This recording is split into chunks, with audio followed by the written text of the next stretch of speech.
Bonjour à tous.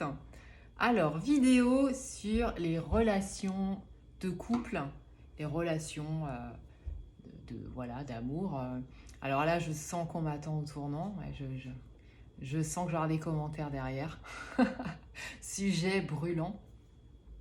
Non, c'est juste un petit bout sur ce que j'entends, bien sûr, et puis ce que je peux vivre aussi par moment. Tout est référence. Par rapport aux reproches que l'on fait aux autres, à notre conjoint, voilà, notre petite copine du moment, juste sur l'illusion que l'on peut avoir d'une relation, du moins la relation que nous, on aimerait vivre, et en fait de ce qu'il en est. Donc, entre la relation que moi j'ai envie de vivre et que j'idéalise, et la relation que l'autre idéalise, bon, déjà, il peut y avoir un monde. Mais on a tendance, une fois la phase love-love passée, de commencer à se faire des reproches sur les comportements, les attentes, en fait, finalement. Sous quelle forme on a envie de recevoir l'amour. Donc on sait qu'il existe plusieurs langages amoureux. Il peut y avoir la démonstration d'amour par la parole, par les écrits, par les attentions et également aussi par les cadeaux, enfin toute forme de choses que l'on peut voilà, donner, transmettre. Donc déjà, il est quand même important de savoir pour vous-même sur quel registre vous avez envie d'être aimé, même si évidemment on peut dire bah, tout, on aimerait bien avoir tout, mais il y a quand même des façons d'accueillir l'amour qui sont plus importantes que d'autres pour nous.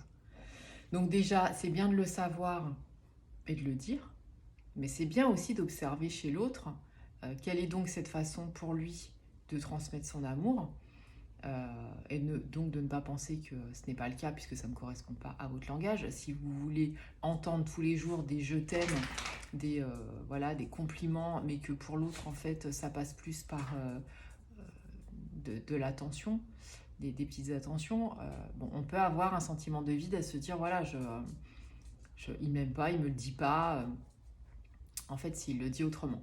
Mais n'empêche que si pour vous c'est vraiment très important de le recevoir de cette façon-là, vous pouvez quand même garder une sorte de frustration et de garder toujours au fond de vous ce sentiment de ne pas justement avoir été vraiment aimé ou d'être aimé dans votre idéal en tout cas.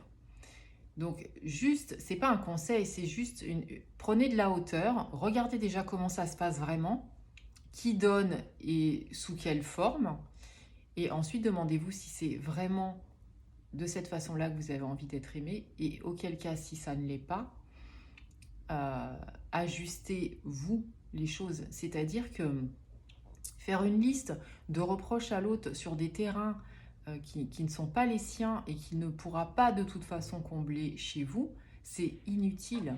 C'est forcer quelqu'un à être dans un effort. À partir du moment où on est dans l'effort, on n'est pas dans le cœur, on n'est pas dans la spontanéité. Vraiment, l'élan, la spontanéité, c'est quelque chose qui vient vraiment directement du cœur. Donc si ça ne se passe pas comme ça, d'une, on le sait, ça ne tient pas. Et puis pour l'autre, c'est pas non plus, c'est pas confortable et ça ressemble pas certainement non plus à ce qu'il a envie de vivre.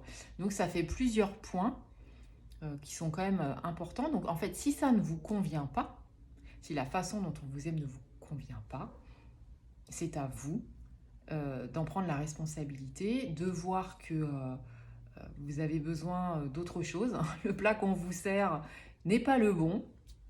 Il est ou tiède ou pas suffisant, et dans ce cas-là, vous prenez la responsabilité ou d'arrêter cette relation ou de proposer qu'elle se passe autrement, mais enfin, j'ai envie de dire, changer de cuisinier, quoi. Voilà, donc c'était le petit point aujourd'hui. Alors bon, bah, j'attends les messages derrière qui vont dire oui mais non, oui mais toi, oui mais voilà. Chacun fait comme il peut. Les relations amoureuses, c'est compliqué. Mais il y a quand même une chose, je pense, qu'il ne faut pas lâcher, en fait, c'est toujours vous, revenir toujours à vous. Et sous quelle forme de relation, voilà, quel genre de relation vous avez envie de vivre et à quoi vous aimeriez qu'elle ressemble, sans tomber dans le fantasme du parfait.